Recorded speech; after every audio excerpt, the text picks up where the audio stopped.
To deal with the virus, our unit has a specialized management system for people who go in and out of the ward. To start with, only staff have access, and this door is the first line of defense. It leads to the clean zone or nursing station where staff work. Our unit is divided into a clean zone and an isolation zone. All patients are put into the isolation zone from the time they arrive. They do not come into the clean area. We very clearly differentiate the areas with two sets of doors. Before staff tending to patients go into the isolation area, they must be properly attired with personal protective equipment. And before they can enter the clean area, they must remove all PPE. By having clear standards, we do not bring the virus outside the isolation area and into the nursing station. Here we have an area where we put on protective equipment. All the PPE we use when we care for patients who are suspected or confirmed as having contracted COVID-19, including our rabbit suits, waterproof isolation gowns, and face protection panels, are placed on this table.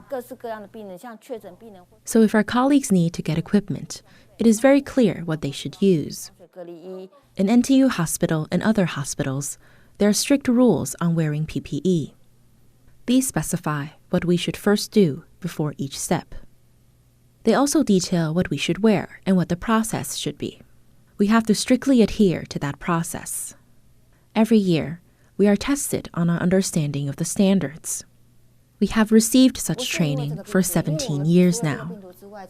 It is not just because of the COVID-19 virus. There are also other viruses, like new types of flu, and we have the same standards for putting on and taking off PPE. If we're taking care of confirmed or suspected patients, we first put on an N95 mask.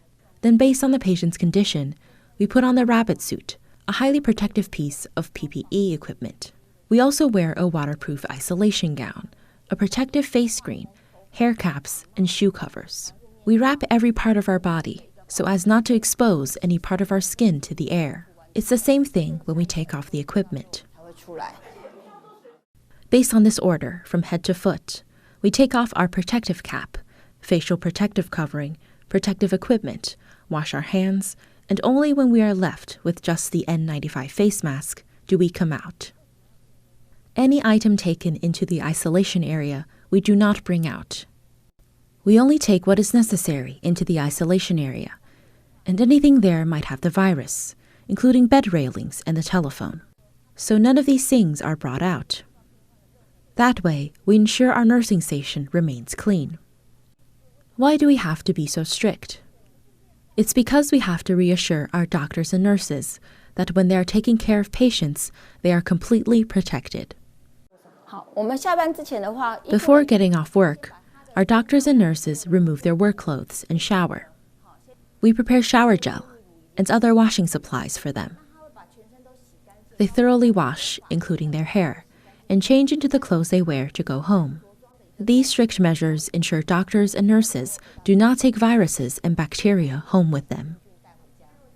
CNA, Taipei.